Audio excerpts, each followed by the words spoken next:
Hello, everyone. You can see a couple people joining. Welcome to session 2.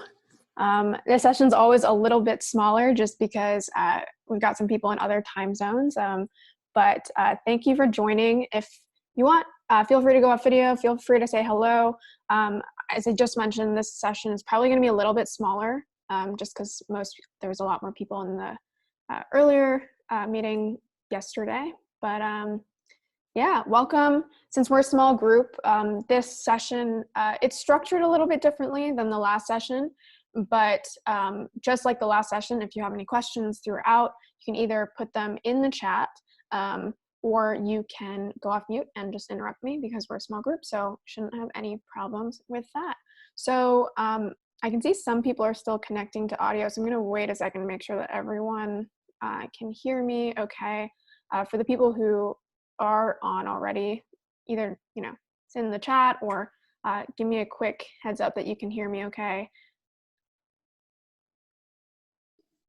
Good to go on my end. All right, perfect. Hey, Andrew. Yep, we can hear you. Hey, Ranveer. Thanks for joining. Where are you guys calling in from? I'm from Toronto, Canada. Oh, nice. That's where I grew up. Dope. Like in the city? Yeah, North York area. Okay. Oh, okay, yeah, I'm just in the outskirts of you probably know where Vaughan is then. Yeah. Just in that area. Sweet. So it's a little later for me. I think you're in California, right? So. Yeah, normally in California, right now in Utah, but Okay, it's 7 p.m. for me. So I guess it's 9 for you? It's 9, yeah. Not too late on Friday.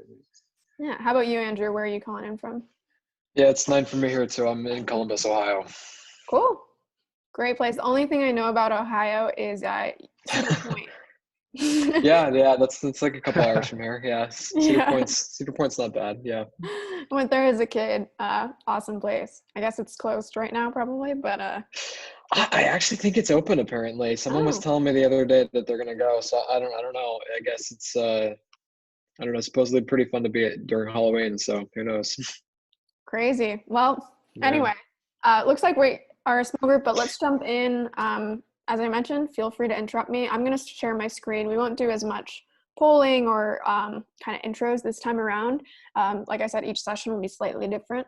This one is about chapter 2, building your home. So it's really for people who are either they haven't started their publication, they're trying to figure out where they want to build it, how they want to build it, or similarly, some people have already built some form of a publication or a newsletter, but maybe considering moving things, maybe considering whether they want to pivot from free to paid or paid to free.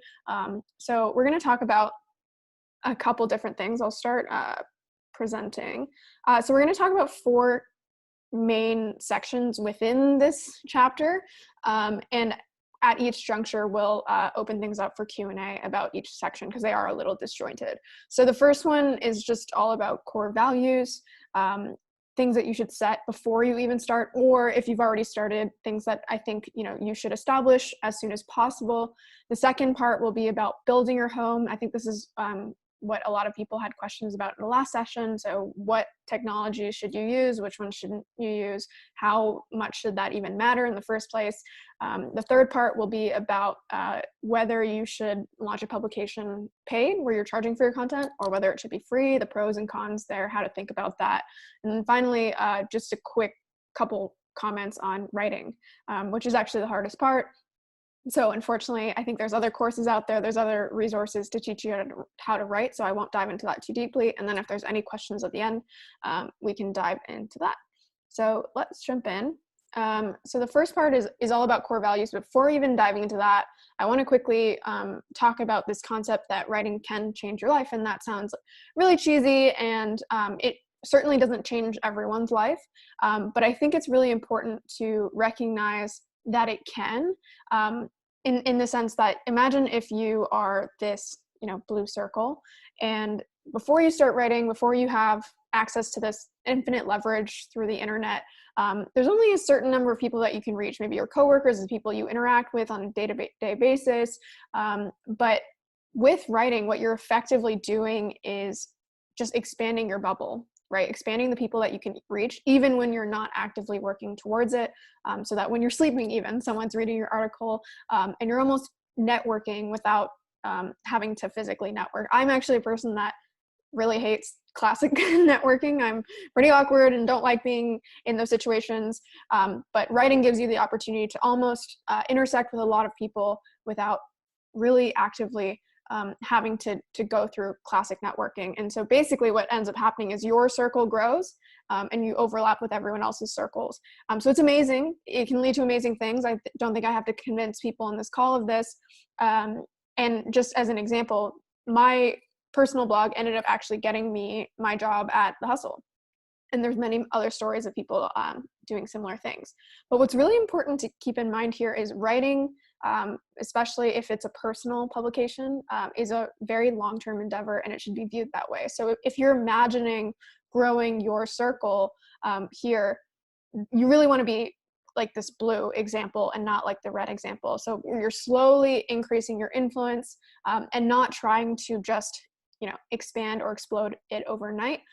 Because normally when that happens, you're doing things that are hacks or things that maybe will bring people in, but don't really build trust with your audience. And that can disappear, or your audience can disappear very quickly if you're not really thinking about things in the right way. And the reason I'm bringing that up is because it really is important to define this pseudo contract with your audience, which basically means what are the things that they expect from you and what do you expect from them. And what's important to note here is that as you're building your publication, even if you don't intentionally build your contract, it will almost by nature be built on its own by the things that you're doing, the actions that you're taking, or the actions that your audience is taking. And so it's really important for you to, get ahead of that game and think about what are the things that I actually want to build this upon.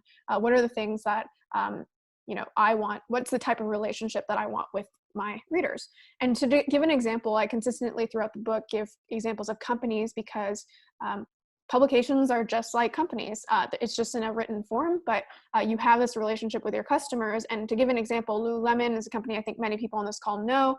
When people buy a product from Lululemon, they do also have a kind of underlying contract, which is, when someone buys leggings, let's say from Lululemon, they expect high quality, they expect the fabric to feel great. They also expect the leggings not to tear or wear, for several months, if not years. And if Lululemon chooses to change things, they need to make sure that they're changing things only really outside of that super core contract. And what I mean by that is if Lululemon goes and is a little late with their spring styles, that's not really going to upset people very much because that really isn't why people engaged in the contract with Lululemon in the first place. However, if Lululemon decides to get a much cheaper supplier of material, let's say, and ends up selling leggings that rip within the first 2 months, that is violating the core contract. So it's really important to understand what you're building your core contract around and what you're not, and what the expectations are that your audience has with you. Just to give a couple quick examples, I'll go through them super quickly because this is not about me, but these are a couple of mine. So one of them is I've always prioritized quality over quantity, or even consistency in this case. I've also prioritized value creation over capture, and I've prioritized basically, there's so many things that you can do on the internet that you wouldn't necessarily do in person, and I've tried to hold that not true, where I'm only doing things that I would actually do in person. So let's dive into those super quickly, just to give you a sense of what I'm talking about here. So the first one was quality over quantity. There's a great Medium writer, his name is Ali Meese, and I think this quote kind of captures what I'm trying to say, which is, he says basically, I will only publish an article when I have something important to say. And that's kind of how I run my publication. Not everyone needs to run their publication like this. And certainly if you have a company publication, it can be much harder to do this. But you can see here, length is not necessarily a proxy for value, but it can be. And in this case, I'm just showing, these are the minute reading times of the articles that I've published. And I really only put something out there when A, again, I think it provides value to people, and B, I feel like I've done it justice. And for that reason, my publishing schedule has never, ever been consistent. But that's because you really need to pick and choose. You can't do everything well. You need to pick and choose what is the highest priority. The second thing, creating value over capturing value. This is kind of a little bit vague and sometimes it's hard to convey what I mean here, but basically every time that I had done something that I, I had, let's say, went and learned to code, or I had figured out how to set up a Droplet on DigitalOcean with Ghost, or I had spent years finding non-technical remote jobs. Every time I had done something that took me a while, and I recognized that it would create value for other people if I shared this, I just shared it openly, and I wasn't concerned of like gating this or charging for it. Again, not everyone needs to operate by my values, but these are the ones that I use for my publication. And the third one was what I mentioned, not hiding behind a screen. So that meant basically not promoting products that I hadn't used or didn't love, not writing about topics just because, let's say, they had high search volume, but I didn't actually care about them, or I didn't actually think that they'd bring value to people, not working with advertisers that I didn't respect, things like that, where ultimately you can make small trade-offs every so often. But this is exactly why it's important to establish these values early on, because if they're not really established, you may find yourself making decisions that you may not even be proud of.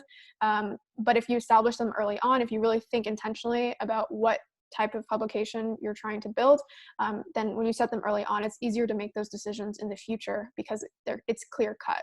And so one of the exercises that I tell people to do at the beginning or whenever, as soon as possible, is to basically think about, within a publication, there are endless things that you can care about. And so to write them down, just, brainstorm. What are the like 10 plus, 20 plus things that you could care about? You could care about publishing every week. You could care about hitting a certain MRR goal by a certain date. You could care about writing long form pieces. There's so many things that you can care about.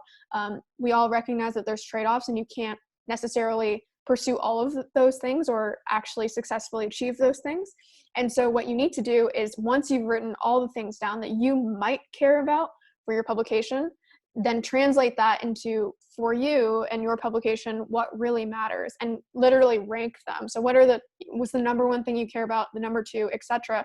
And the goal here is to really put things alongside one another to say, I do care about hitting this MRR goal, but I'm not really willing to promote products that I don't believe in. I'm not really willing to do X to get to Y. And in that case, then you have a decision matrix in the future, so that if you do, an advertiser does reach out to you and they're like, look, I'm willing to give you $1,000, and you're like, this is really compelling, but I have these core values. And going back to the concept of a publication being a long-term endeavor, that helps you build that long-term viewpoint, where it's okay if I don't get this $1,000 affiliate deal at the beginning that I don't believe in, because I'm kind of investing in my audience, the core values that I set out, and it'll pay off eventually.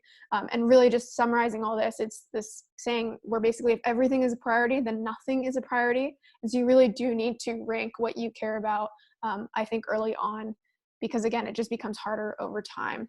And so I know we're a small group, so if we don't have anyone at each of these junctures with questions, we can move on. But I'd love for, if you do, if your publication has any core values, or you've already started to think about what they may be, would love to hear people's thoughts around that, either, again, going off mute or adding to the chat.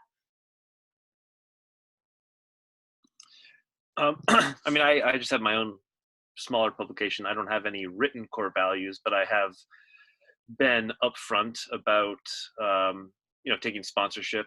When there's I have a website and a newsletter. It's a pretty niche one about tech startups in my region, and so I have corporate sponsors which are pretty clear, but then there are some areas where I have like a sponsored content, where I have like a section called Founders Forum, which is basically Q&As with founders, and like that section is sponsored by an organization, and I'm just very upfront, and I have sponsorship guidelines. I have a link to sponsorship guidelines on my website where I just lay out how I approach this. And basically it comes down to, as long as I'm upfront and transparent about this, I don't think there should be a problem. And that's pretty much how I've been handling it, but I don't have any actual core values written down. But Sure. And I think that's a similar equivalent, right? It's just thinking about like, what are you willing to do? And there's absolutely nothing wrong with taking money from advertisers or to monetize your publication. It's just figuring out where that fits within your priorities. Like, what are you willing to do to bring in or to monetize, and in what scenarios would you say yes, which ones would you say no? I think the way you're doing it, where you're just completely upfront, is perfect, right? Because that's basically, again, like establishing a contract with your readers where you're saying, this is how I do things, right? And when I started monetizing or adding sponsorships to my newsletter last year, I basically did the same thing where I'm like, hey, this is my first sponsorship. By the way, like I'm only sponsoring, or I'm only including sponsors that I really like, I've used or I trust. And if you have any suggestions for sponsors, like let me know. But I'm going to be pretty proactive about reaching out to sponsors instead of just taking like whatever comes my way. Yeah. Thanks for sharing. What? Yeah. I also had something to share if that's cool. Yeah, please Hi, do. Steph. Sorry, I joined in like a few minutes late, so I don't know if you're there was good. like intros and stuff. Thanks for joining. Yeah, so I love this so much just because this is really important even in terms of like how you establish core values within like how you operate as a person.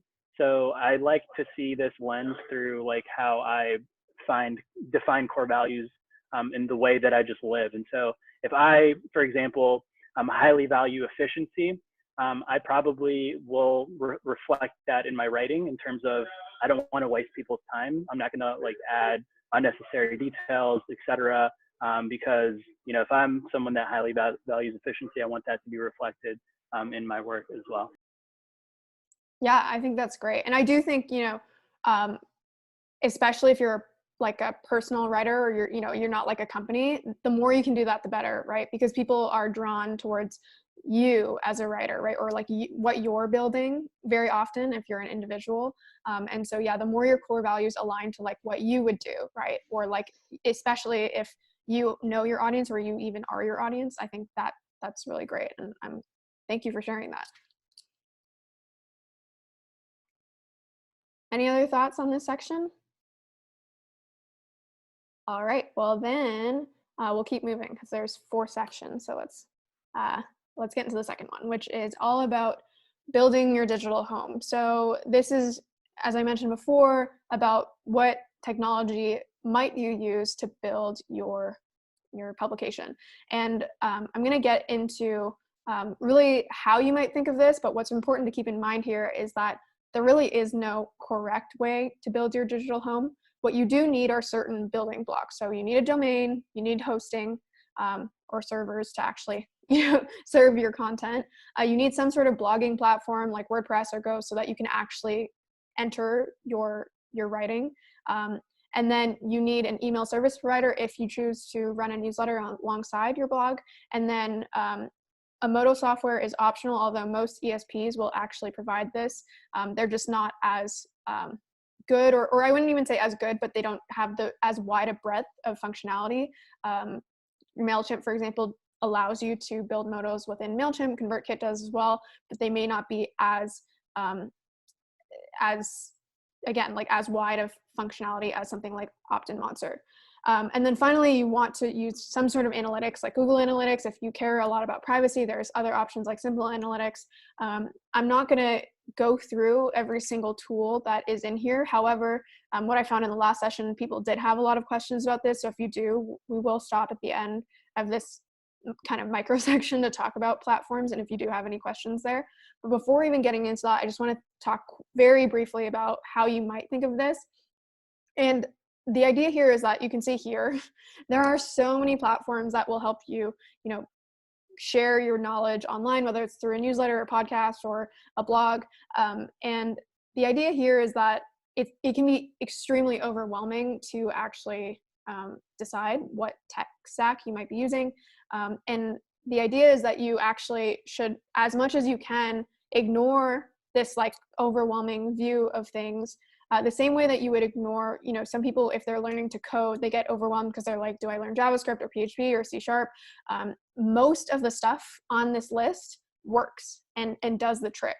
Maybe in certain cases, one would be better than the other in specific scenarios, but for the most part, if you choose a pretty well-known, pretty established platform, it will do the trick. And you're actually kind of doing yourself a disservice by thinking too much about what might be perfect. And that leads to this concept where, it's I think Mark Cuban actually repurposed this from an older quote, but basically perfection is the enemy of the successful. By spending so much time trying to find something perfect, you're actually taking away your ability or your time to execute on something that would actually just be great, and something that also, by the way, you can change in the future. And a great example of this is tech stacks of extremely successful companies, where you can see Facebook, Medium, and Spotify. I think we all can say these are extremely successful companies, and none of us know what's actually running behind the scenes for these companies. And again, even though some people, some of the most technical folks might say PHP is a super old language, or like, I can't believe Spotify is still using Bootstrap. All of these apps, or companies, I guess you could say now, work, and you don't need to know what's behind the scenes. And the same thing is true with a newsletter stack. It doesn't matter if someone's using MailChimp or ConvertKit, they both work, and what matters is what's actually being sent, right? The other thing I would quickly mention is don't compare your year 0 to someone's year 10. I often see people in many aspects, both in design, in trying to decide what newsletter stack they're doing, in trying to set goals for their like how they're growing. They compare themselves to either newsletters or publications or companies that are much further along than them, and that's not useful, especially at the beginning. And so there's a great site called firstversions.com, which basically shows the first versions of tons of companies. In this case, I'm showing a couple of these huge tech companies that you can see looked pretty bad originally. Amazon, Google, Facebook, all of them looked pretty bad at the beginning. And now they've iterated over many years to become much better. But that's the same idea for you, right? You need to just start and get something out there, and you can worry about optimizations or making something perfect later on. Thanks, Jackie, for the comment.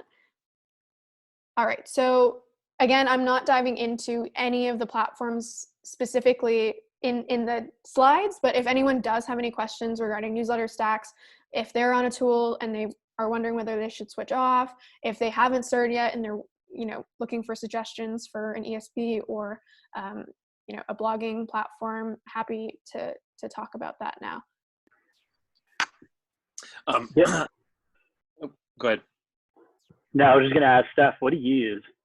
Sure. So for my blog, I use Ghost, but I self-host. So that's the DigitalOcean droplet. So Ghost has two different options where basically you can pay for Ghost to run your servers for you. And that's the $30 or so a month option. So it's not cheap. But if you don't want to do anything and you're just like, I just want to get something set up, Ghost non-self-serve is $30 a month, and it's great. But if you are willing to go, it really doesn't take very long to go set up a DigitalOcean droplet. I have an article on my blog for this. If people, it just walks you through it. It takes like less than 30 minutes. Then the droplet's only $5 a month. So that's what I use for my blog. And then everything else on my site is run through other tech stuff. But for the purpose of the blog, that's what I use. And then I use MailChimp for my ESP, at least at the moment. Is a droplet just a shared server? What is that just a term that DigitalOcean uses? Yeah, so DigitalOcean, it's basically just a server. The thing that I think what they mean by droplet, or I could be wrong, but basically DigitalOcean has a series of droplets which are catered towards different tools, right? So for example, the Ghost droplet is actually a different type of server, or maybe not different type of server, but they've configured it so that it's much easier to set up a server with Ghost versus if you tried to set up a server with Ghost in Heroku or something else, it would be much harder to do. So they've kind of like found these tools and they're like, we're gonna set up these droplets so it's click for people. Just like the WordPress optimized servers that EasyWP or something that Namecheap has for Sure. WordPress. Yeah, and just by the way, like I'm not affiliated with any of these companies, but the Ghost DigitalOcean droplet, at least for me, has been amazing. I pay $5 a month and my stuff is, trended on Hacker News and all this stuff and like never once gone down. And so I'm not sure, if you end up having like millions of page views, maybe you would need to scale up to something more legitimate, but at least for, any personal blog, it's been great for me. Yeah. So this is maybe embarrassing question since Sure. I've been doing a newsletter for 5 years No now. worries. I still don't know. You mentioned modal software, and I don't know what that is. Sure. So I talk about this a little bit more in the distribution section when I talk about growing your newsletter base. But basically, when you get to a site, there's like a modal can pop up, right? That says like, oh, like, are you sure you want to leave? Or like, join X number of people, marketers who are learning about whatever, right? So basically like an opt-in form. Okay. Modal is just another word for that. But Okay. most ESPs, like I said, will give you modal software, but it's really not super customizable, right? It's really limited in terms of functionality. Something like Opt-in Monster gives you so much functionality, and it also allows you to, if you want, add your own custom code. So you can just do so many things with it, which actually is, I would say, again, when you're just starting, don't worry about optimizations.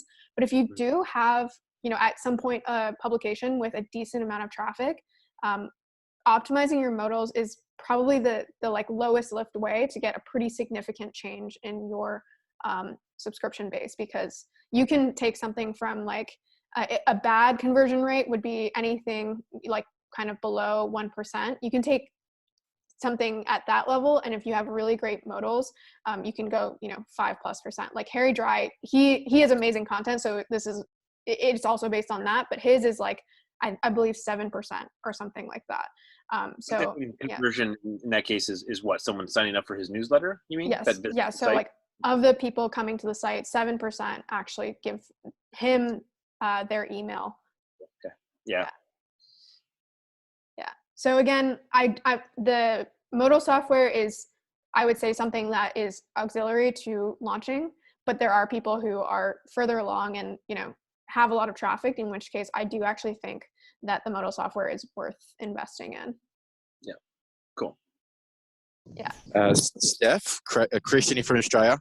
Hey. I mean, like, just a question on migration. I'm currently using Landon, really basic startup kind of web builder. It's got a blog functionality, and I'm liking it. But I'm worried, like in a year's time, I'm gonna have like 100 articles, and if I want to go to Ghost, I'm too noob for Ghost right now, to be honest. That shift, migrating content to another platform, how hard is that? I'm worried that's like gonna get in the way.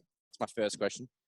Do you want me to answer that, or do you actually just go ahead and ask your second one? I'll answer both. No worries. And then second question was, right now, my newsletter. So like I love Substacks because it's basically a newsletter blog.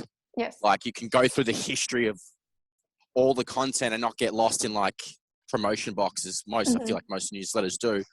But obviously Substack kind of boxes you in, and then after a while you're like, oh, I'll just probably leave Substack and build a Ghost. Yeah. If you want to have your owned media network.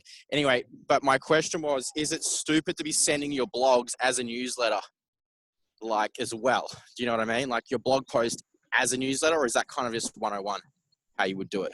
Yeah, so I'll answer them. I'll actually answer them reverse order just because so I have that one top of mind. So no, it's not stupid. Lots of huge newsletter creators, Scott Galloway, who maybe you all know, that's exactly what he does. He sends his entire blog post within an article or within the newsletter. So that's completely fine. Some people choose to send, like what I did is I would normally actually basically take part of the article and do like a preview and then get people to click out to the site. But that is completely normal. And if that's, if you are writing blog content, yeah, totally fine to send it in a newsletter form. I would just comment on your point about Substack. I think Substack is wonderful to help people get started, but I do not, this is an opinion. Many people disagree with me on this. I do not think Substack is a great option if you're thinking about the long term, because again, everything, so Substack is a step better than Medium because you do own what you're creating, right? Because you can actually export your subscribers if you do choose to migrate elsewhere. But there's many things you cannot do with Substack, including like Substack doesn't have a referral program. You can't segment your subscribers. All your stuff still lives on substack.com, right? You can't have a custom domain. And so I think Substack personally is kind of like, it's wonderful to get people started because it is an out of the box solution. But I think if you are thinking long-term and you want to build up your own audience, Substack is not the best option. Now, Ghost, if you are looking to, have a paid subscription, obviously Substack is the one that people normally gravitate towards. Ghost does have functionality now that allows you to, charge for your content or gate your content as well. Ghost is more difficult to set up, but this almost leads to my second or your original question, which I'll answer second, which is basically, so if you're just writing a newsletter, switching ESPs is super easy to do, right? Because you're just going to export your subscribers, you're going to re-upload them to another ESP. So it's really easy to do. Migrating your blog content is hard to do. It's not crazy hard to do. It will take, a couple days or whatever, and you probably will need help if you're not technical. Because what things that you want to keep in mind is that, if you're in WordPress, let's say, and you migrate to Ghost or vice versa, you then need to make sure that all your URLs are the same, like the content is the same. It is more difficult much more difficult than switching ESPs, and I think in general can cause a headache for people, especially if they've never done that before.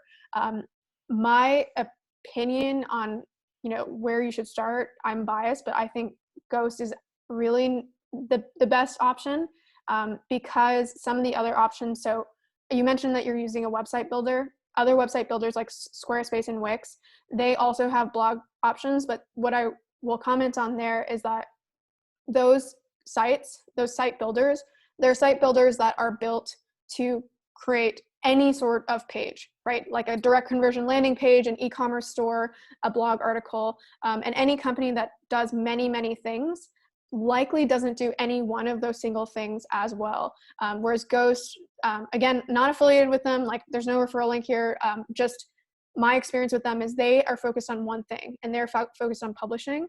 So they've managed to do that extremely well, much better than other sites. So I actually helped someone, he wanted to go on Squarespace and set up their blog. So I helped him do that. Almost immediately as he's writing his first article, he's like, I can't even embed images in here. I can't embed tweets. I can't add any custom HTML. I can't do anything on here. I mean, it's because they're really good at everything. They're not amazing at anything. And so what you can do, which I actually do myself, is you can set up your site. So like your landing pages, anything outside of your blog on your domain. So mine, stephsmith.io, is not run on Ghost. It's actually it's actually run through Heroku and custom coded. But you can use, I don't remember the tool that you were saying, but Landon or something. You can have your Landon pages on your site, your primary domain, but then you can, on a subdomain, you can run your blog. So blog.stephsmith.io is run through Ghost. So you can actually segment the two. And that's what I do. So that Ghost runs my blog. It does that very, very well, but I can use other things that are better than Ghost because Ghost only does publishing, right? So Ghost doesn't help you build your e-commerce store. Ghost doesn't help you create a direct conversion landing page. So you can segment the two, and that's what I would recommend for people. So for instance, what's that? Just really quick. Yeah, I'm on Squarespace right now. So if I wanted to do, I could do my blog on Ghost and integrate the two and it would work seamlessly. Yeah. So if you, like I said, that's what I do right now. So you have everything outside of your blog run on Squarespace where you can, drag and drop your pages, looks really nice. Squarespace, unfortunately, blog limitations, also really bad SEO. And so what I recommend for anyone on Squarespace, especially because I haven't used Wix, I haven't used Webflow as closely, but Squarespace, I've seen the limitations. And if you are planning to create a publication, I really would recommend segmenting the two. And what you would just do is, depending on whatever hosting you're using, you just need to set up the DNS settings so that the blog directs to the Ghost droplet or the Ghost servers that Ghost gives you, depending on if you self-serve or use their servers. And then the rest is just the normal DNS settings. It's just one DNS setting to redirect your blog to whatever Ghost server. And if anyone needs help with this, not charging or anything, but happy to help you. But there is on my blog that tutorial which shows you exactly how to set up a droplet on DigitalOcean. Yeah. I might hit you up with a few questions about this Sure. on Telegram or something, Steph. That's cool. Yeah, no, definitely. And happy to help. The reason that I am so pro Ghost is because so at The Hustle, we use WordPress for most of our stuff. And I've also used, like I said, I've helped people set up Squarespace sites. I've written on Medium before. I've used a lot of these blogging platforms, and far and beyond Ghost has been the best for me because again, that's just all they do, right? They're like, we're going to be the experts on publishing. It's kind of like, the way I normally explain it is, it's like if you take the best parts of each platform. So if you take Medium, the best part of Medium is their like beautiful interface, right? Their beautiful editing interface. Ghost has that. But then Ghost also has a lot of dev-friendly tools and integrations, which something like Medium doesn't have. And then it also has the ability to, be super fast and great with SEO, which actually none of the other tools are great with. And so it takes like the most important parts of publishing that you might find here and there across other tools, but it packages it into one tool. Of course, the limitation to Ghost is that they only do publishing, but like I said, you can set it up so that you only use it for publishing, and then you use other stuff for the other parts of your site. Yeah, because that's what I was running into. I mean, I would love to have been using, I'm on WordPress right now and have been eyeing Ghost, and it would work great for what I wanted, for what I'm doing now, which is just the publishing of my content. But at this point, I'm also, short-term plans included like a little niche job board and a little e-commerce thing as well. And so I'm like, well, I needed, WordPress has the plugins for that, and so I thought that like that would prevent me from playing around with Ghost. But it sounds like I could potentially do both. Just keep my WordPress. Yeah, just have, exactly. Yeah, so cool. Yeah, and that's definitely what I recommend. I can see a couple questions in the chat. What is the difference between Ghost and WordPress? So again, they're both open source, which is why actually across the whole spectrum of tools, I generally recommend Ghost or WordPress, just because so many people are working on advancing these tools. But Ghost is, as I mentioned, it only focuses on publishing, only focuses on like content, versus WordPress. Like you can set up an online store on WordPress. You can set up like your company landing page on WordPress. WordPress does a lot more, has a lot more breadth. WordPress is also good, but I would say the downsides to WordPress are that WordPress is clunky, WordPress is slow. WordPress does SEO better than some of the other tools like Squarespace, but compared to Ghost, not as good. And so across the two, again, my recommendation is Ghost, but if you don't choose Ghost, WordPress is my second recommendation. Both of them I would recommend much more highly than Squarespace, Wix, Webflow, etc. For publishing specifically. Yeah, okay. And then is there a price difference or other functionality difference in terms of content creation? So again, if you're just talking about content, you can publish things just as easily on Ghost or WordPress. I wouldn't say much difference there. If anything, Ghost has more integrations. Ghost has small features that don't mean much, but the ability to embed tweets and have them kind of like show in a nice way, things like that. The ability to, if you write a technical blog, Ghost makes it really easy to have like code syntax highlighting, things like that. So they've really focused on things where actually, like, even though Medium has a lot more money than Ghost, they haven't added those. Like, you can't add syntax highlighting in a technical blog on Medium, for example. In terms of price difference, as I mentioned, so WordPress, it depends, because WordPress doesn't actually provide you the servers, right? So both WordPress and Ghost, in terms of just the publishing functionality, are free, right?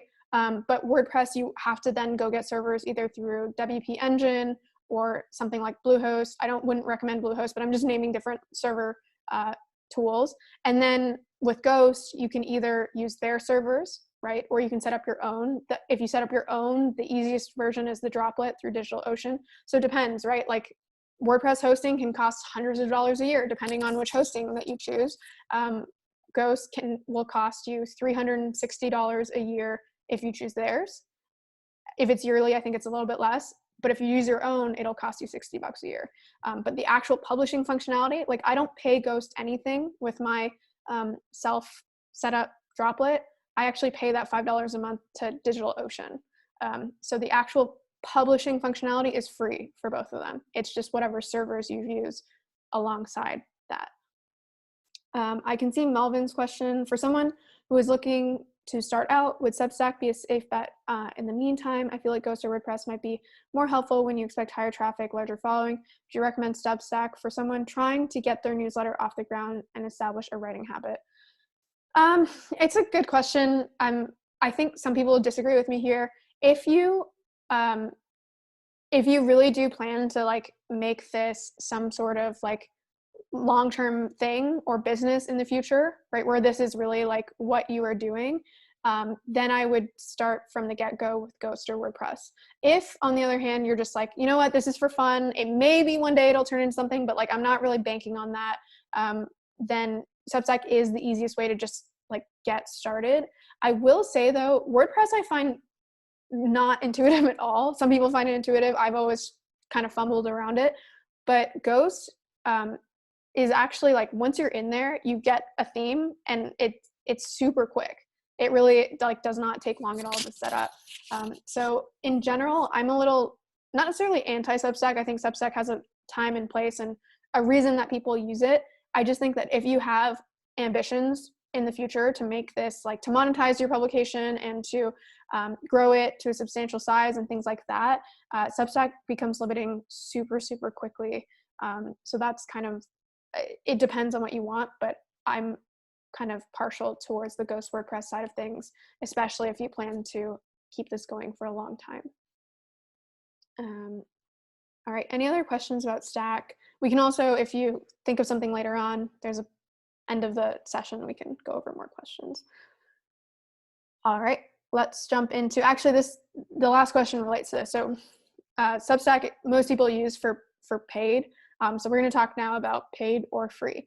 And so in order to think about this, I think in a tactical way, it's important to understand where we are in the trajectory of how content has emerged and how willing people have been to pay for content before and today. So if we look back, content has been around for centuries.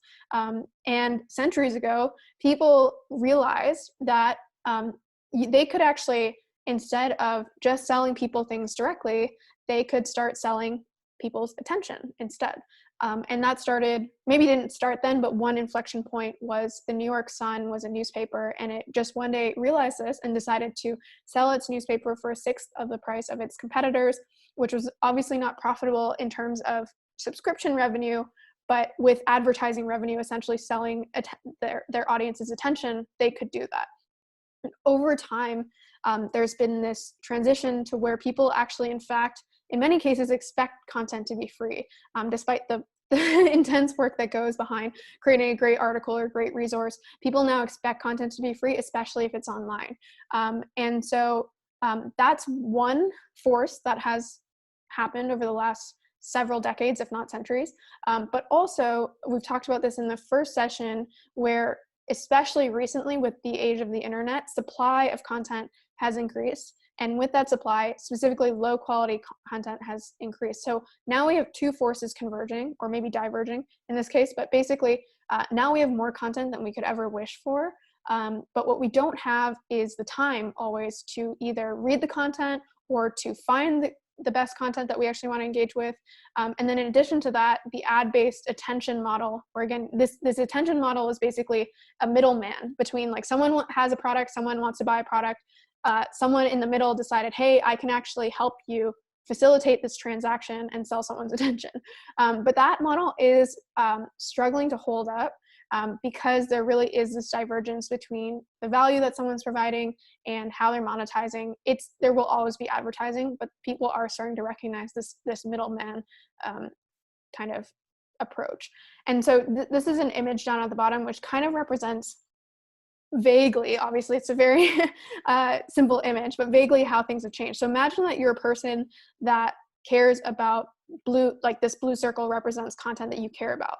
And before, it was very easy for you to say, hey, like, I can see the blue dot. I can ignore the yellow dots, I can ignore the pink dots. It's very easy for me to find what I need and to engage with what I need. Now, with the surge of unlimited content, it's harder to find what we need. It's harder for me to even identify the blue dots. But then there's a lot of dots that look very similar to the blue dots as well. It's harder to find content. You may find, it may be easy for you to find an article about a topic that you may be interested in, but is it high quality? Is it exactly, addressing the need that you have? It's just a lot harder to find the things that you're looking for. And so now, at least I would say, especially in the last year or two, There is some cohort of people who are now willing to pay for content, but only or generally for a couple of reasons.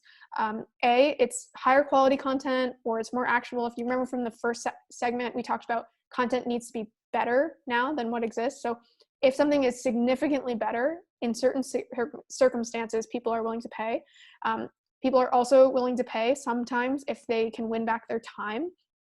And then finally, people are willing to pay if it supports something that they care about. And so it could be a form of journalism. So actually paid content is way more prevalent in China because people are, looking for content that's anti-establishment or, in certain cases within, outside of China, anti-clickbait, things like that. Or sometimes people are looking to, instead of a type of journalism, they're actually looking to just support a specific person, a specific company. These are examples of pretty popular paid publications, and they each play to at least one of these things, right? If you don't play to one of these things, it's unlikely that you're actually going to be able to charge for your content. So I have more to say about paid and free content, but I'm just curious to hear from people, what paid newsletters do you subscribe to, and why? Which of these does it play to, and why are you willing to pay for this content across the sea of other options out there?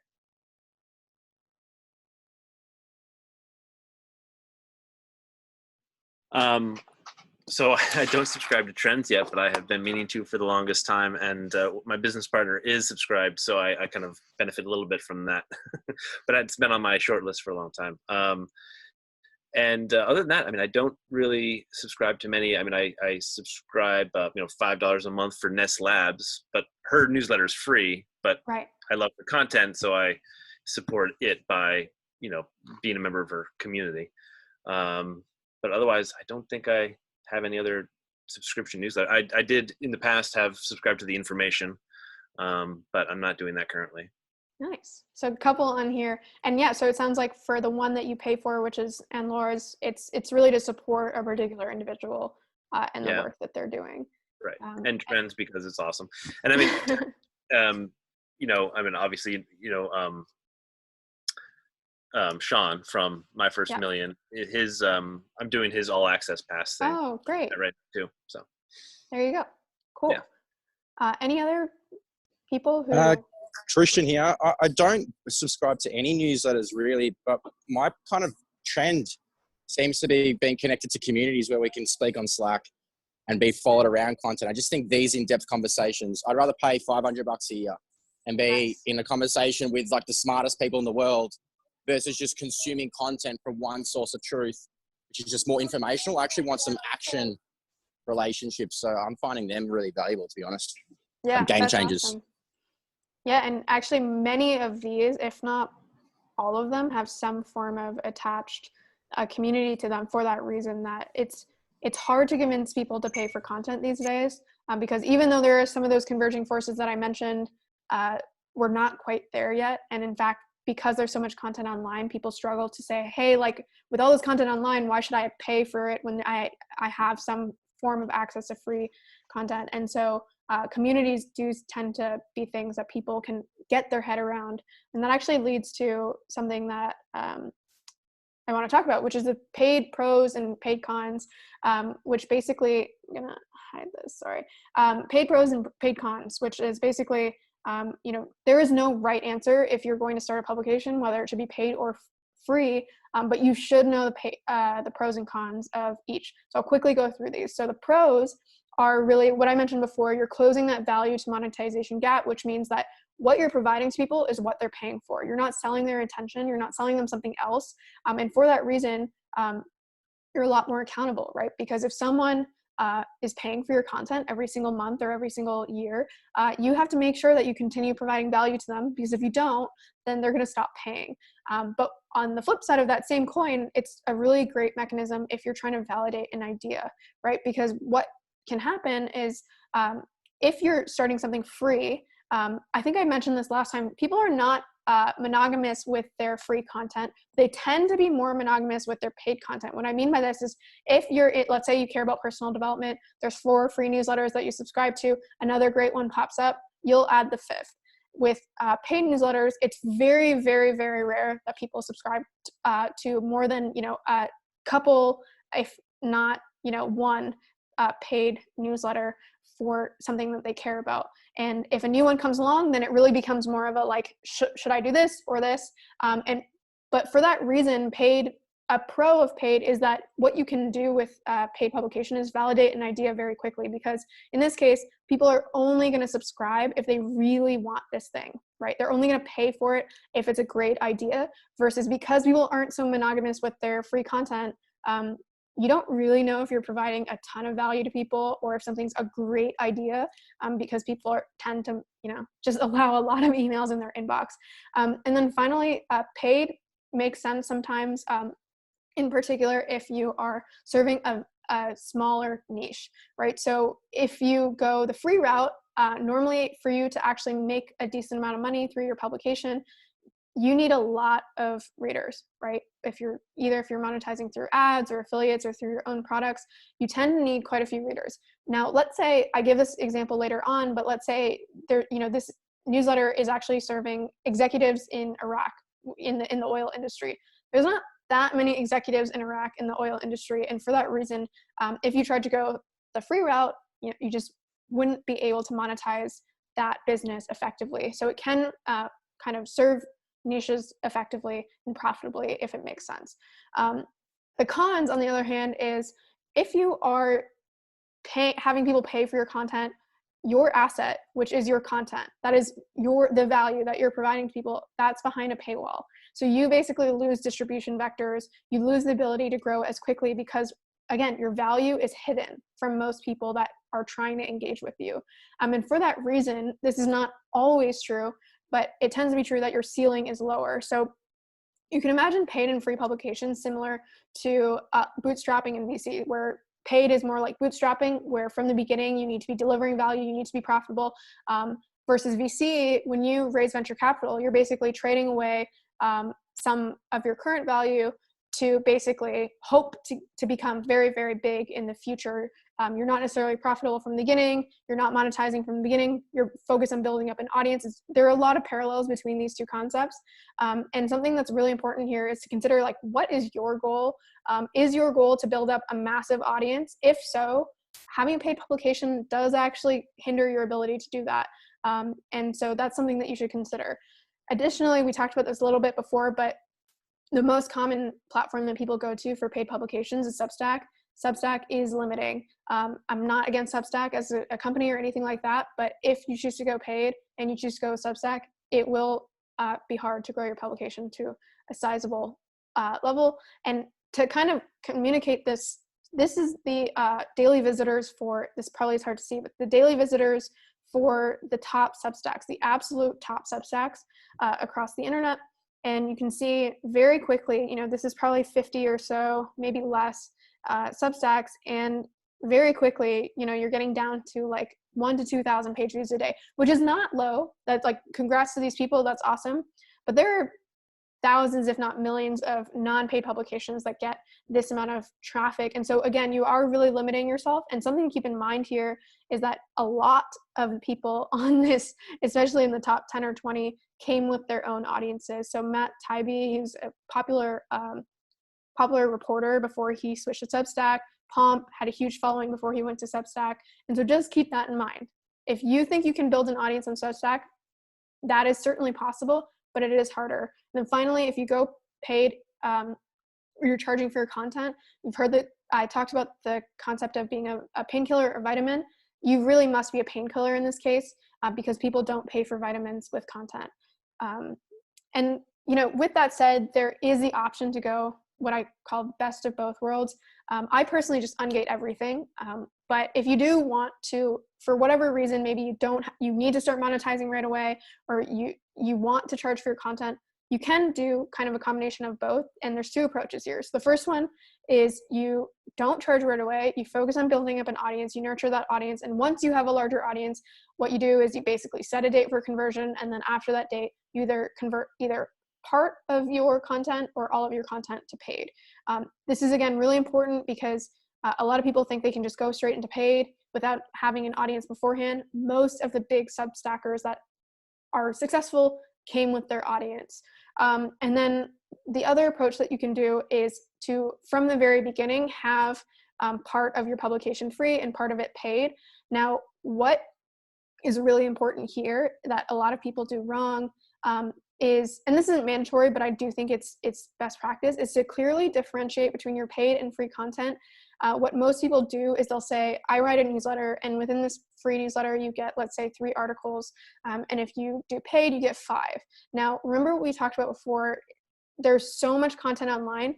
The thing that people don't need is more content. What people need is better content and better content that addresses their needs. And so what you need to do if you're doing this hybrid approach of free and paid is to make that value differential very clear. And just to give a great example from Rocket Ship Jobs, this is basically a newsletter that shows people who are looking to, join companies early and, get on that rocket ship and have equity and, they want that kind of job. And so Henry, the founder of this, he aggregates these jobs. The jobs, getting to see the jobs is free.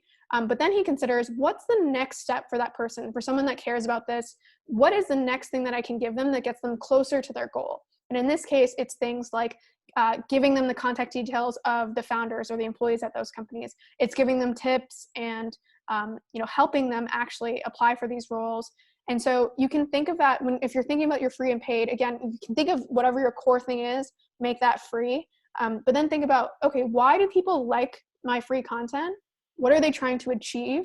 And then how can I build something that actually gets them that much closer to achieving that thing? But again, it should be clearly delineated between your free content. It should be different.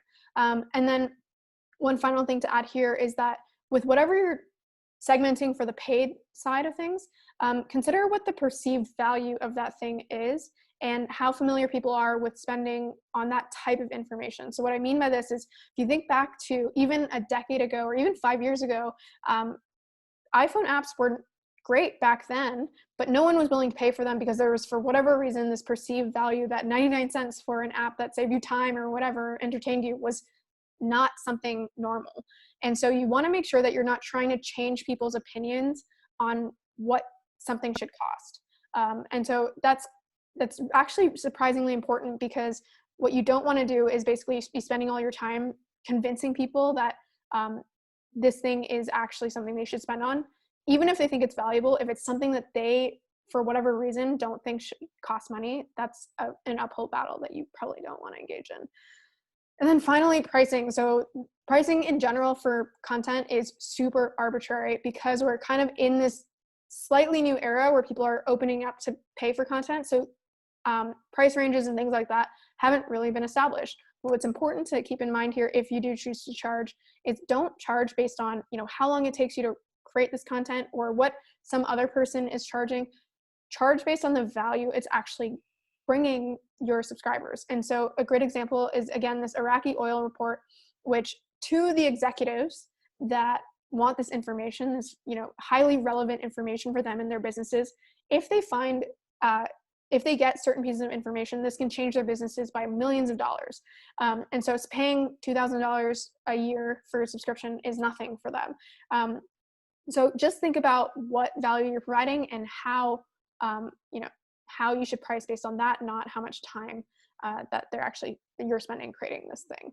And again, the closer that you can get to providing value to someone that they can actually quantify, it makes sense to them. They're like, oh yes, it saved me 5 hours and I value my time at X. Like, obviously I would pay $10 a month for this.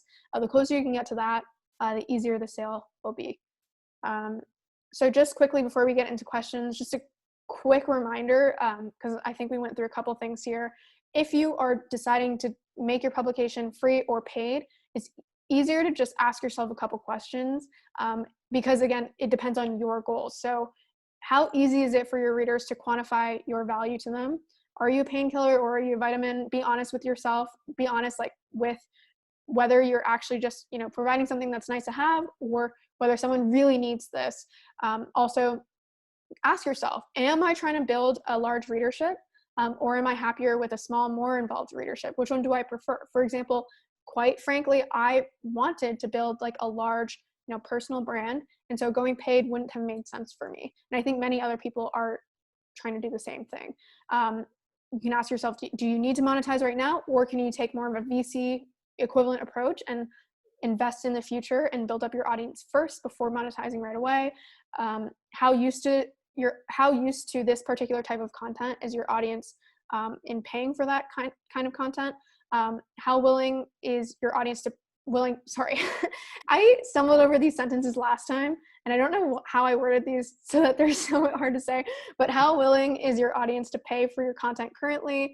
And are you confident in that? Is there a way to extend that offering? And then finally, if you choose to go paid and to get your content, really ask yourself, do you have a vector to grow your publication or not?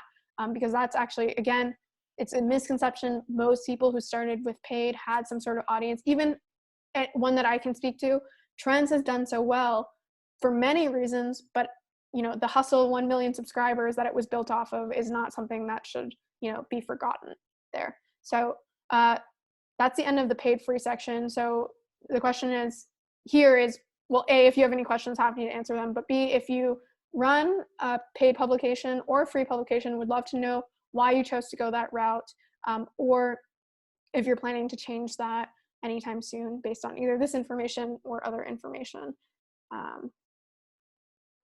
Just seeing the chat here. Yeah, so if anyone has any thoughts here or questions, happy to answer them. I mean, I'll just share that my newsletter is free, and I've not considered making it paid. And I mean, I can't say a ton of thought went into that, except that the way it started was really almost like a benefit to the startup community here. And I was a journalist covering it and was kind of transitioning out of my job as a business reporter to go into corporate communications, and so started the newsletter as a way to kind of keep a foot in the community. And so that's, and it's a very niche thing. So I just started out free, and it's just always been free. And I monetize through corporate sponsorship. So I don't know. Someone's at the door. Yeah, I think I kind of resonate there. I'm trying to build especially your comment about wanting to build like a larger personal brand. At this point, it's more kind of building a personal brand, learning in public. I've got aspirations, but not aspirations necessarily of being a publication that people pay for, if that makes sense. So I think it just also too right now, I don't think I'd feel like I'm right at the point where I think what I'm doing is worth justifying people paying for. So maybe eventually, but I don't I feel like if you're asking people to actually pay a subscription, it's tough to do that when you've got like a full-time job plus like a couple side hustles, and you're trying to also publish like something weekly. So it's something that's valuable enough for people to subscribe to. Totally. Yeah, I think at the beginning, if you're unsure, I think the easier approach is to keep it free. Of course, like there's no one size fits all, but I think if you're unsure, and you don't need to monetize right away, because some people do, right? Some people are like, this is my job now, like I'm investing in this, I need to start, having an income from this. If that's not the case, I normally would say in most cases, or more often than not, it's better to start free and start building up your audience. Especially to your point, Andrew, sometimes people aren't sure right away what they want to be building, right? So you're almost just, you're having fun with it, you're putting stuff online, and then later on, that's almost what I did, right? So I wrote for a while, I was just, writing about things that I was interested in, building up my audience. And then when I figured out, oh, like I really want to put this book out there, that's when I monetized. And so if you're not sure, I would normally say, yeah, defer to keeping things open, building up your audience, learning, because you get more data, right? When things are open, you can reach more people. And then later on, potentially monetizing in a variety of ways. Yeah, and I guess with my stuff, I mean, your comment or analogy of painkillers versus vitamins is very clear. I mean, mine has been mostly kind of a news and information aggregator. So vitamins, it's not, I am not, pretending that I'm providing a painkiller to anyone. So sure, yeah, and that's okay. I mean, I would also say so maybe this book is more of a painkiller and for people who are trying to build publications, but my articles are mostly, I would also say, vitamins, right? Which is why I've also chosen to keep things free and open. And I think it's totally okay. The world has room for vitamins. It's really about, almost that like very honest reflection, like you just did, where it's like, what am I really creating, and do people need this? It's okay if Right. they don't absolutely need it, but then kind of building your publication in such a way where you understand that and you orient it around that. Yeah. Sure. Yeah, And I have a question. Sure. Oh, yeah, go ahead, Christian. No, it's all right. You go first. You go. Oh, yeah, I just have a question regarding the vitamins and painkillers. So the painkillers, I mean, vitamins, they are the sort of a long-term effect, right? You don't experience it within the short term. Yeah. So I'm just wondering for paid newsletters, so like for the case that you quoted about where this guy made a paid subscription for people to have access to the founders, that is not so much of a long there's so much of a short-term impact, but more of a long-term impact, right? Because when you go to the paid content, you only get long-term effects. You get what I mean? I don't know if I fully, but let me try to break down what I think you mean. So the concept of the vitamins versus painkillers is exactly what you mean, where this like long-term effect versus a short-term, very acute effect, right? When someone has a headache, they want to do whatever they can do to get rid of that headache, right? And not only is that true, but when they take the painkiller, they can feel the effect immediately. So there's that like very quick response loop where they can understand, like, I invested in X and I got this return, right? Versus a vitamin, people, you can read all the stuff online, but at the end of the day, people still buy vitamins, but when they take their vitamins, it's very hard for them to like understand or picture the effect that it's having, right? It is helping them, but they don't have this like very acute response, right? Or thing that it's fixing. And so with paid or free content, people engage with free content because they find it entertaining, or they like it, or maybe it is providing value for them, but it's not something they absolutely need. Versus paid content, because they know they're putting this money up front to get it. That's why I say it needs to be more of a painkiller, where people feel like their money is actually going somewhere. They can see like, oh, this is helping me save time, or this is helping me like learn X skill, or it's helping me get like better at my job, right? So it's that they can actually see the relationship between where their money is going and how it's helping them, right? Which is what you can do with a painkiller. With a vitamin, there's that longer term thing where even if you're like, oh, I can kind of get that this is helping me, you don't viscerally see that loop. Does that make sense? Yeah, that makes sense. Yeah, thanks. No problem. Hey, Steph, Christian here. Yeah. I've got a hybrid, right? I haven't seen it being done before, so there's a good chance it's going to fail. On my front end, it's meant to be really highly entertaining content, probably stuff you'd buy in a book. Sure. Probably more in the non-fiction. It's more like a Chuck Palahniuk meets, I don't know, Joe Rogan, but it's more reality-based, right? Sure. Mm-hmm. And all my paywall content is like teaching content. So I'm not really giving them paywall content on the front end. I'm trying to hook them in by telling them outrageous stories on the front end. And it's kind of like if J.K. Rowling had written Harry Potter's, but then if you bought Harry Potter, you'd know that you could also access J.K. Rowling in a paid community. I'm trying to test if that's possible. How would you, because I've already got my first members in the first month of launch. We've got 10 now, which is, congrats. we'll have a $600 week. This is this is only our first month. No audience prior, no mailing list, and nothing, just like cold going out and reaching out to people. I guess my fear is that at what point would you start merging some of that paywall educational content into the entertainment side of things? Because right now it's just front end is purely entertainment and raw stories, and I'm a bit nervous that I'm not giving enough on the front end. Sure. So your goal in the front end, or for the front end, is to bring people in, but it's not just to bring people in, it's to bring the right people in that would want your paid content. And similarly, your goal in the back end is not to just to like provide something that someone would find valuable. It's to provide something that, again, for the people that you have on your front end, what are they actually trying to achieve, or why do they even engage with your front end stuff? And then what are their goals, and how can you get them closer to those goals? And so the thing that I don't know is, it might be true with yours, it may not be true, is basically like, if you are bringing people in and they just find your original content funny, let's say I'm not sure what your educational content is, but let's say your educational content is about entrepreneurship.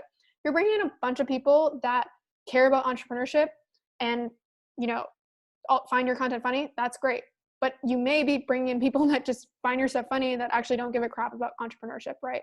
So you just want to make sure that there is a relationship there in terms of, like, give The Hustle as an example. The Hustle brings people in who vaguely care about business, tech, entrepreneurship. And then what are those? So if that is true, if someone cares about those things, then what are their goals? Well, their goal is maybe to start a company or to look for ideas to start a company or to find co-founders.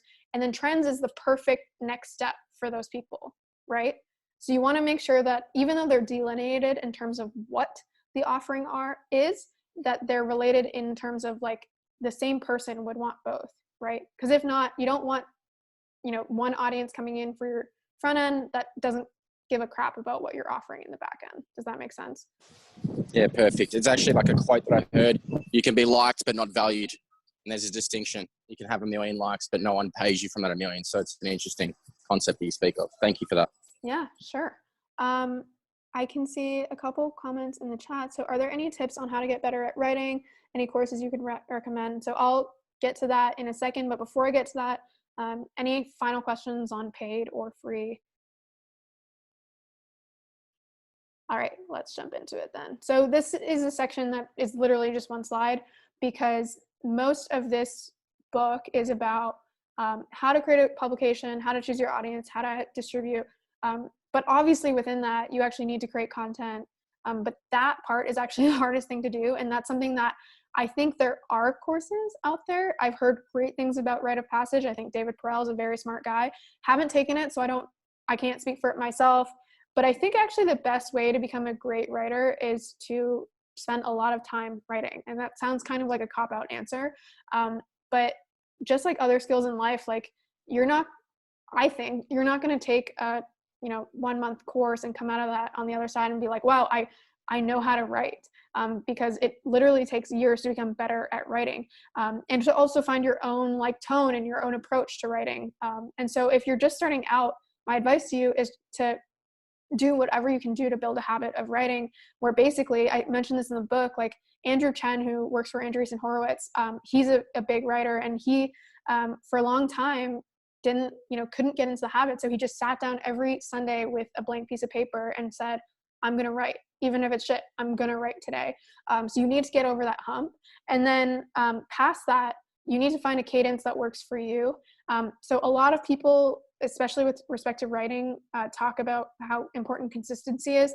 I think consistency is important, but it is not the end all be all. So again, to give my own publication as an example, I have never sent out my newsletter, at the same point every week. I've skipped weeks, I've skipped months.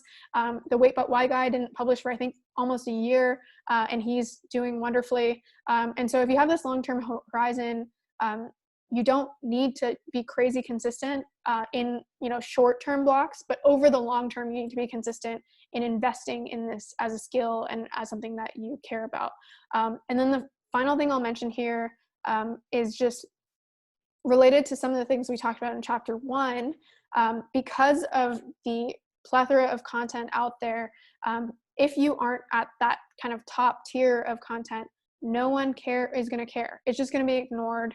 The absolute best stuff gets disproportionate returns. And so you want to make sure that as you're investing in creating content, you're investing in creating the best content, because anything, this is a hypothetical threshold, but let's say that people only care about content above a 9 out of 10. Again, hypothetical, but let's say that's true. Well, if you write an article that's a 9.5 out of 10, wonderful. If you write an article that's a 3 out of 10, even if you spent way less time on that, it's really a waste of your time, at least if you're talking about, getting attention and stuff like that. Even if you write a 6, kind of a waste, because no one cares about things above an, let's say hypothetical 9 out of 10. And so really you want to make sure that every at-bat, every time that you're actually publishing something, it's at that quality level. Now, one caveat here is you may sense like a little bit of a disparity here where I'm saying, you should focus on writing all the time and getting in the habit, but I'm also saying only publish stuff that's wonderful. So behind the scenes, write as much as you can, and not all of that needs to be the 9 out of 10, but only publish the stuff that's, the 9+ out of 10. But behind the scenes, do whatever you need to do to write a lot, to build a habit, and to start, becoming a writer, and one that's better over time. So I know that's, I can relate it to your question in the chat. I wish I had a better suggestion in terms of courses. I personally just don't think that, again, nothing against David Perel, I just don't think that you can come out of a course, within a month and really be like an exponentially better writer. I think you need to put in the time. So actually, before I jump into the summary, any additional questions, or maybe I didn't answer this one well, so if you have any clarifying questions about writing specifically, happy to answer them. Yeah, I think that, so I definitely love like the slide and like how you're explaining this. What is your thoughts on like the quantity actually feeding into the quality? If you're getting feedback all the time and that you're actually improving your craft because you have so much work that's out there actually, intermingling with other people. Yeah, so the quality and quantity, this is asked a lot, and you'll see a lot of people talk about, quality doesn't actually matter as much, and it's all about just like getting as much content out there as possible, and some of it will hit. So I think there's some merit to that argument, but the way I view it is basically there's a certain threshold, again, where people just won't care if it's not good enough. And so you want to ask yourself a question like, how can I, move as fast as I possibly can while not dropping the ball? Of course you can drop the ball, but I'm just saying you're aiming, that's like the thing that you're aiming for, right? That's like the optimal. And of course, not all of your stuff is going to hit, even if it's above a 9 out of 10. But the point is, I think I use this analogy in the book where I'm basically like, okay, if your goal is to, get from like California to New York, and you want to get there in the shortest amount of time, you also want to get there alive, right? So you want to go as fast as you can while also, like making sure that you don't die and you're not risking your life. And so it's a similar concept where it's like, you want to go as fast as you can, you want to get as much stuff out there as you can, but you really want to, maximize every at bat. And so that's kind of how I would view the like quality sentiment with the quantity sentiment of like, try to get as much of your stuff out there as possible. And especially early on, if you're really just trying to learn, it is true that you can put a lot of stuff out there that's not great, and that can help you learn. But I would say that especially like further along in your journey, focus on putting really great stuff out there at the fastest possible rate. But again, that rate is probably not that fast if you're focusing on quality. Does that make sense? Yeah, and then my follow-up to that would be, how do you quantify whether something meets your 9 threshold? Sure. I mean, that's a wonderful question because it is certainly arbitrary. The way that I view it is, there's a couple ways I view it, but I guess to put it into like a simple framework, at least for my content, I view it as like, what content would am I proud to put out there, right? Like what content, or similarly, you could view it as like, what content would I be stoked to see if I saw it online, right? Like if I was surfing the web and I came across this article, what would I really get value out of? And so really what you're trying to do is provide value to people, right, with your writing.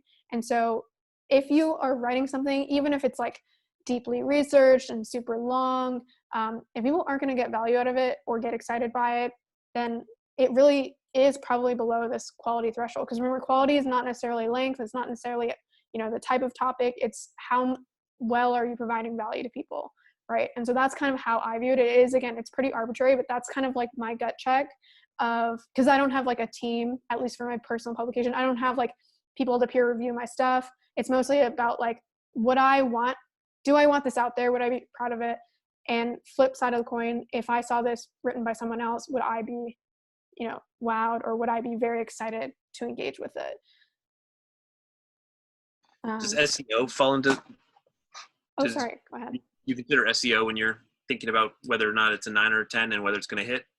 So I consider SEO, but not within that framework. So I talk about SEO in the 4th chapter, but this is a really good question. So some publications focus only around SEO, right? And so they actually in their publication process, they're not like, what do we know well? What do we care about? They're like, let me go find a great keyword to, identify and then optimize around and then write around. Right. I don't do that at all. And so what I focus on is creating like content that I want to write about, that I can write about well. And then I do optimize at the very end, but only to the extent that it doesn't kind of disrupt what I would consider the quality or the integrity of the original article. SEO is a great indicator, or specifically search volume is a great indicator to gut check if someone cares about this thing. If there's no search volume about a thing, it's likely people don't care about it. It's not certain. I give a couple examples in the book where there's a guy who wrote like, I sell onions on the internet, in which case it's like, you wouldn't think there's no search volume for that, but people actually found it really interesting. But I would say that's the minority of things. So SEO is great for obviously bringing in traffic, and that's its purpose, but it's also great for gut checking if people care about it. What SEO is not great for is actually identifying if you wrote something well, right? Or if you're actually addressing that need, if that makes sense. Yeah, no, for sure. I was just thinking because you could write something that's super high quality that you'd love to find. It's a 9 or 10, but if it's a super competitive keyword, people might not ever find it. So that, it's just in that, I was considering in that frame. Yeah. And so even if you write an amazing article, I will say there are many things that I've written that I would, pass my threshold and like ultimately never really hit. Right. And so even if you write the best stuff always, not every article is going to hit. That's the first thing to keep in mind. And the second thing with creating a great article, yes, so competitiveness does matter if your goal is to bring in organic traffic, which I think it matters. But within any article that you publish, you can also post it in, like many different distribution channels, right? And so something being competitive from an SEO standpoint doesn't stop it from, getting attention in other places. Right. Yeah. Okay, so there's another question about how you can get your writing reviewed. So I personally don't have I don't have anyone peer review my stuff, but I do think it's actually good practice, especially if you're unsure about your writing or, you want to get feedbacks to improve. What I would recommend here is, I haven't really heard of many people like reaching out to prolific or really great writers because those people are super busy and likely don't have time. What I would recommend is finding someone else in your niche or, someone that understands what you are trying to speak to. Could even be one of your readers, and doing a swap with them where basically you ask them to review your stuff and you review their stuff. And you'd be surprised, even if you don't consider yourself a good writer, what you're doing as an editor, and I'm talking about a functional editor, not necessarily like a technical editor. As a functional editor, you're basically gut checking, what is this person trying to communicate and are they doing it well, right? Like, are they providing value? A technical editor would actually, go in, check your grammar, make sure everything is like, good to go from a technical standpoint. What's more important, especially as you start out early on, is that you find a functional editor. So again, choosing someone that understands your audience or is your audience is actually a better option for someone learning to write at the beginning. And that can be like your mom, it can be your brother, it can be, someone with a similar newsletter to you. So that's what I would recommend for someone who's looking to have someone kind of peer review their stuff. Do you think that it might be a possibility that perhaps, since there's quite a few of us who are just like starting off or not really sure about our writings here, that maybe we could get together and try and be functional editors for each other within the community here? Yeah, so what I was actually going to do at the end, but I can try to push it forward. So at the end of the kind of 6 weeks, what I was going to do is do basically like a call for people who want to be paired with other people for different reasons, right? So some people want to be paired because they want to find a functional editor. Some people want to be paired because they want to find someone who just happens to be writing about similar things to them. Some people might want to be paired because they want to, work on distribution together, or so that is in the plans. I can potentially shift it forward. But yeah, I definitely want to, there's like now over 1,000 people who have purchased the book. Obviously not all those people are interested in getting matched with other people. But definitely happy. I think it's a great idea and something that I was planning on to help basically facilitate people who would benefit from one another. Cool. So sounds like all the questions about writing are finished. So let me just give a quick summary, and then if anyone has any final questions, we can dive into that. So what are the things we talked about? The first thing was core values. They're important. You should set them early on. it'll only become harder if you don't set this kind of contract that you have with your readers, because then you'll be making decisions based on what you want at that given time instead of the long-term horizon that you should have for your publication. In terms of newsletter stacks, as I mentioned, it's really easy to obsess over which one is going to be perfect. Most platforms work. Just choose one and move on. If any of you need help, I know we mentioned Ghost a lot. If any of you need help, just feel free to ping me on Telegram or on Twitter, and happy to help you out there. In terms of paid or free content, we talked about a couple things. People are increasingly willing to pay for content. However, I wouldn't say we're over a hump where everyone's willing to pay for content.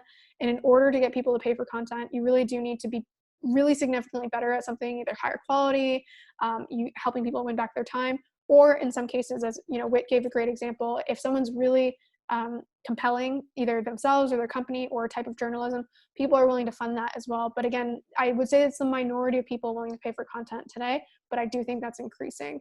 And then in terms of whether you're deciding for your own publication, understand the pros and cons, map them out to your goals and your expectations. So again, are you trying to create a huge audience, or are you trying to really nurture a really core set of readers? And if you are going with paid, do you have a distribution vector or not? Do you have a mechanism for growth? Be really thoughtful about that. And if you try to do the hybrid approach, which I actually think can work in many, many cases, clearly delineate your paid content from your free content. And then finally, as we just talked about in the last slide, the hardest part of all this, there's a lot of things that you can obsess over, like your stack or whether to go free or paid or what core values to care about. The hardest part is obviously creating content that people care about. And the best way to become a great writer is to just write a lot. I know, again, it sounds like a cop-out, but I really think that's the most honest and legitimate answer to how to write well, because it's, that's how you that's how you become a great writer. Some courses may help you accelerate that, but I don't think I would believe in any promise from a course that would say that like by the end of this you'll be a wonderful writer. So yeah, I think that's it in terms of what I had for today, but happy to stick around if anyone has any additional questions or thoughts. Yeah, love this stuff. This is awesome. Sure. Thanks. Yeah, your book is just it's great, the way that you're just like outlining everything. I love it. And so you mentioned something about having a blog or a blog post about how you set up your, I think it was like Dribble or not Dribble. DigitalOcean and Ghost. DigitalOcean. Yeah. Do you mind? Do you know where I can find that? Or let me I'll stop sharing and I'll actually just go pull it up right now. Oops. I put it in the chat. Oh, thank you. There we go. Perfect. Yeah. So yeah, this is yeah, sorry. You said that you're actually only paying $5, but you're using Ghost. How's that possible? I thought you had to pay like $30 for Ghost. Yeah. So if you use Ghost and their servers again, which are like, if you do that, it is just as easy to set up Ghost versus literally any other platform. But it is $30 a month. All that means is Ghost is handling your servers again. So it literally, like, I get all the same functionalities from Ghost with what I've set up, and it's $5 a month. So if you don't want to do any sort of additional work, it's $30 a month. If you go through this tutorial, it basically shows you how to set up Ghost with your own droplet. DigitalOcean is the one that I recommend because, again, they've basically created this droplet so it's way easier for you, so you don't have to like set up a server that integrates with Ghost. And so it is a little technical, but it is like really like the tutorial is step by step. It's like, okay, now you're here in the console, type this in the console, or like set a password in the console. So if you run into issues, which is very possible, let me know, but it is step by step. And once you set that up, you don't have to touch it. It just runs in the background. It's, you're hosting. Like I said, I've never had problems with it. And then Ghost itself, which is like the interface, that's free, right? Once you've set up your hosting, where basically I log into Ghost just like you log into Medium. It's like a beautiful interface. You just dump your content in there. It's really easy. You set your title, you add your sharing image, you add your like SEO, like meta descriptions, all this stuff. And then you just hit publish, right? You can choose different themes and stuff like that too. But they're like classic theme, Casper is pretty, that's the one I use. Plus I've added some like personal changes to it, but you don't need to do that. Anyway, long story short, if you want to do nothing and, you know, just use Ghost, it's $30 a month. But if you take the extra time, you get basically all the functionality of Ghost. And it's just $5 a month on DigitalOcean. Yeah. And, you know, if you want to go the self-hosting route, and as Steph said, you know, pay the $5 a month, but aren't technical and don't want to go through that, you can also, there's also people that are, you know, are basically selling that service to set you up on self-service. I'll put one in the chat, but Gloat is one, gloat.dev. Yeah, exactly. I don't know how much they charge, but it's like a $60 one-time $60 setup fee, and then then you're just paying the $5 a month. So, you know, if you're you know 2 months of Ghost servers, and you've made your money back, right? And like I said, there's a couple, like I've had to touch my personal droplet once, and it was only to add something that I specifically wanted to add, like configure it in a way that I wanted to exist. And so once you set it up, it really is like a one-time thing where you don't need to touch it. And then you're just doing everything in the editor, which, you know, that has nothing to do with DigitalOcean. Right. Cool. So you've never, like, apart from that one configuration, you've never had like any issues or troubles? No, like I said, I'm not associated with Ghost, I'm not associated with DigitalOcean, but personally, I have had zero troubles. My site has never gone down, or at least my blog has. The other stuff has gone down because I use a bunch of other tools. But in terms of just my blog, trended on Hacker News, you know, had lots of traffic throughout the last year and a half and never gone down. So that's why I recommend it, because again, I find WordPress super clunky. You know, there's reasons to not like Medium because your stuff is, you don't own it. And Ghost for me is like the right intersection of all the right things. Wait, and so you said that for like other stuff, that you can't, for like anything apart from like your blog, you have to use other stuff. So does that mean that, you know, Ghost can't be a standalone and you have to at least have like something else for like a landing page, or? Yeah, so if you just create a publication, Ghost will be that, right? Because you also have, like, within Ghost, you have a homepage. It's not just article pages, right? Ghost is fully functional in terms of your publication. But if you do want to, like, if you go to my site, my blog is blog.stephsmith.io. But if you go to stephsmith.io, which is like the landing page about me, and then let's say I wanted to add an e-commerce store, I don't have one, or let's say I wanted to like have a page about my book, right, which is not on my blog. Ghost doesn't do that. Ghost only does publishing. And so that's why I recommend that, you know, some people stay away from Ghost for this reason. What I recommend is Ghost does publishing so well, you should use Ghost for publishing, and you set up blog. You know, whatever your domain is. And then your core domain, you integrate the same way you would before. So you can set up, you know, if you have an e-commerce store, you set that up on Shopify. If you just want, you know, a cool landing page, you can still use Squarespace. It's just one DNS setting that I talk about in this article, so that you can have blog.domain as on Ghost. It does that really well. And then use whatever you want that does the other stuff really well for your core domain. How important is it to have like a landing page to start off with? If you're the reason I have a personal landing page and all this other stuff is because I've wanted to build up my personal brand. If you only just want to create a publication, you don't need all this extra stuff. And in fact, many people don't. And so the reason I have my blog on blog.stephsmith.io is because I wanted all this extra stuff. Now, if you don't care about this extra stuff and all you care about is the publication, you don't need the subdomain. You can actually just put everything on Ghost on, like, let's say that's true for me. I would just put my publication on stephsmith.io, right?